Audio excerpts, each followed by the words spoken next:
రాయలసీమలో ఇతర medical college తీసుకెళ్లడం మాత్రం అభ్యంతరకరం. పురుషోత్తం రెడ్డి గారు, రాష్ట్ర విభజన టైంలో హైదరాబాద్ ను కోల్పోయిన పరిస్థితి మరొకసారి ఆంధ్రప్రదేశ్ కు రాకూడదు అనే ఉద్దేశంతోనే జగన్మోహన్ రెడ్డి గారు ఒకే చోట డెవలప్మెంట్ అనేది జరుగుతూ ఉంటుంటే మరికొన్ని ప్రాంతాలు కాస్త ఇబ్బందికరమైన పరిస్థితులు ఉంటున్నాయి కాబట్టే 3 రాజధానుల అంశాన్ని తెర మీదకి తీసుకొచ్చారు. దాన్ని తీవ్రంగా వ్యతిరేకించిన వాళ్ళు ఉన్నారు, స్వాగతించిన వాళ్ళు కొంతమంది ఉండి ఉండొచ్చు. కానీ ఇప్పుడు కేంద్ర ప్రభుత్వం తీసుకొచ్చిన విధానాలకు సంబంధించి మరలా వెనక్కి వెళ్ళిపోతున్నాయి ఈ మాటలన్నీ వింటున్నప్పుడు కూటమిగా ఉన్న ప్రభుత్వం ఎందుకు అడ్డుకట్ట వేయలేకపోతుంది, ఎందుకు ఆపలేకపోతుంది? ఒకటి ఇక్కడ ప్రాబ్లం ఏంటంటే మీరు ప్రస్తావించినట్టు హైదరాబాద్ రాష్ట్ర విభజనకు కారణం కేంద్రీకృత అభివృద్ధి, ఒప్పందాల ఉల్లంఘన. తెలంగాణ ఉద్యమం రావడానికి 2014లో విడిపోయింది. ఒప్పందాల ఉల్లంఘన ఆంధ్ర రాష్ట్రం తెలంగాణ కలిపి మనం విశాలాంధ్రంగా ఏర్పడదాం అనుకున్నప్పుడు చెన్నై నుంచి మేము వచ్చేటట్టయితే శ్రీబాగ్ ఒప్పందం చేసుకున్నాము. అప్పుడు పెద్ద మనుషుల ఒప్పందం చేసుకున్నారు. పెద్ద మనుషుల ఒప్పందంలో ఒక చిన్న ఒప్పందంలో ఏంటంటే తెలంగాణ నుంచి ముఖ్యమంత్రి ఉంటే సీమాంధ్ర నుంచి ఉప ముఖ్యమంత్రి ఉన్నారు, సీమాంధ్ర నుంచి ముఖ్యమంత్రి ఉంటే తెలంగాణకు ఉప ముఖ్యమంత్రి అని చిన్న పోస్టు, దాన్ని కూడా ఇవ్వలేదు. కానీ తమాషా చూడండి, పెద్ద రాష్ట్రానికి ఉప ముఖ్యమంత్రి ఇవ్వడానికి 2 ఒప్పుకోల. చిన్న రాష్ట్రమైన ఆంధ్రప్రదేశ్లో 5 మంది ఉప ముఖ్యమంత్రులు ఉన్నారు. చంద్రబాబు గారు 3 పెట్టారు, ఇప్పుడు పవన్ కళ్యాణ్ కూడా 1 పెట్టారు. అదే అంటే వీళ్ళు రాజకీయ అవసరాల కోసం ఉప ముఖ్యమంత్రులు 5 మంది ఇవ్వచ్చు చిన్న రాష్ట్రానికి, పెద్ద రాష్ట్రానికి ఒక ముఖ్యమంత్రి అంటే ఇవ్వలేదు. అంటే ఇట్లాంటి ఉల్లంఘన చేశారు కాబట్టి తెలంగాణ ప్రజలకు కోపం వచ్చింది, తిరగబడ్డారు. కారణాలు ఏమైనా రాష్ట్ర రాజకీయాల కారణాల్లో 14 రాష్ట్ర విభజన జరిగింది. అలాంటి పరిస్థితి తిరిగి రాకూడదు అనుకుంటే ఆంధ్రప్రదేశ్లో కేంద్రీకృత అభివృద్ధి మంచిది కాదు. ఖచ్చితంగా అన్ని ప్రాంతాలు, ముఖ్యంగా రాష్ట్రం 3 ప్రాంతాలుగా ఉంది, ఉత్తరాంధ్ర, రాయలసీమ, మధ్య కోస్తాగా. దీంట్లో కొంత మధ్య కోస్తా ప్రాజెక్టుల వల్ల, నాగార్జున సాగర్ వల్ల, కృష్ణా డెల్టా వల్ల, అదేవిధంగా ఇవల్ల వ్యవసాయ అభివృద్ధి జరిగింది. అదేవిధంగా గోదావరి జిల్లాల డెవలప్మెంట్ అయినా సంతోషమే.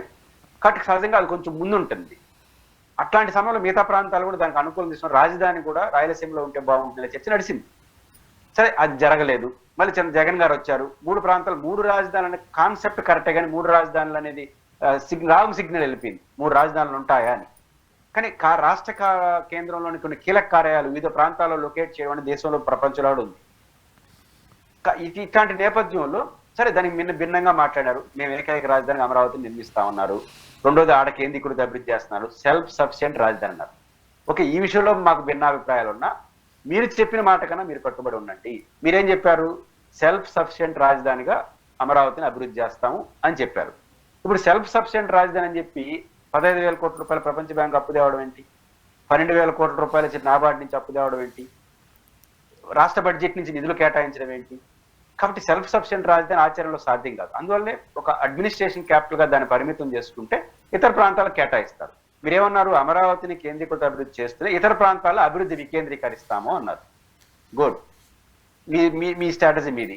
మరి ఇప్పుడు కర్నూలులో ఉన్నటువంటి కార్యాలయాలను మీరు అక్కడ తీసుకెళ్తా అంటే ఇప్పుడు రాష్ట్రంలో అందరికీ భయం ఏంటంటే శ్రావణ్ గారు, స్వర్ణ గారు, ఇప్పుడు బేసిక్గా విశాఖపట్నంలో కొన్ని రాష్ట్ర స్థాయి కార్యాలయాలు ఉన్నాయి, తిరుపతిలో కొన్ని రాష్ట్ర స్థాయి కార్యాలయాలు ఉన్నాయి, ఇవన్నీ కూడా తీసుకెళ్తారా అనే భయం అయితే మొదలవుతుంది కదా.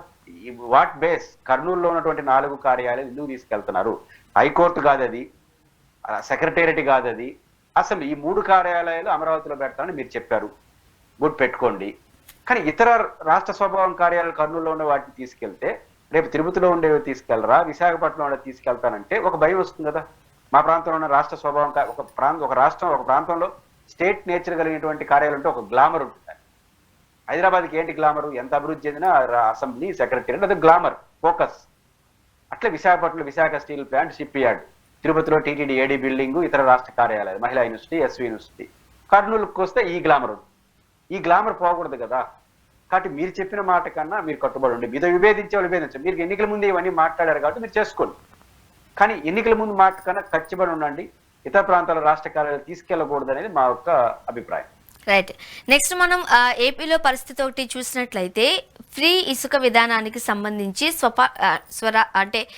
సొంత పార్టీకి సంబంధించిన ఎమ్మెల్యేలే తమ వాయిస్ వినిపిస్తున్నారు, గవర్నమెంట్ ఫెయిల్ అయ్యింది అని. రైట్, ఎలా చూడాలి?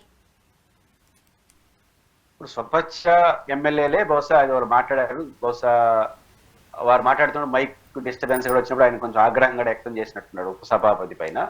సేమ్ ఒకే జిల్లాకు సంబంధించినటువంటి లీడర్లు వాళ్ళు, రఘురామకృష్ణరాజు గారు ఉపసభాపతి, ఇంకో ఆయన కూడా ఎమ్మెల్యే తీసుకొచ్చారు. ఇంకా కొంతమంది మాట్లాడుతున్నారు అక్కడక్కడ. మనం అందరూ మాట్లాడేదానికన్నా ఇసుక పాలసీలో ఎక్కడ ఫెయిల్ అయిందంటే ఉచిత ఇసుక అనే పదజాలంలో ఫెయిల్ అయింది. ఇప్పుడు ఉచిత ఇసుక అని మీరు అనకుండా ఇసుక పాలసీ కొనసాగించుంటే ఓకే, జగన్మోహన్ రెడ్డి గారి కాలం కన్నా బాగుందా బాగలేదా అని ఉంటారు. ఫెయిల్ అయినరు.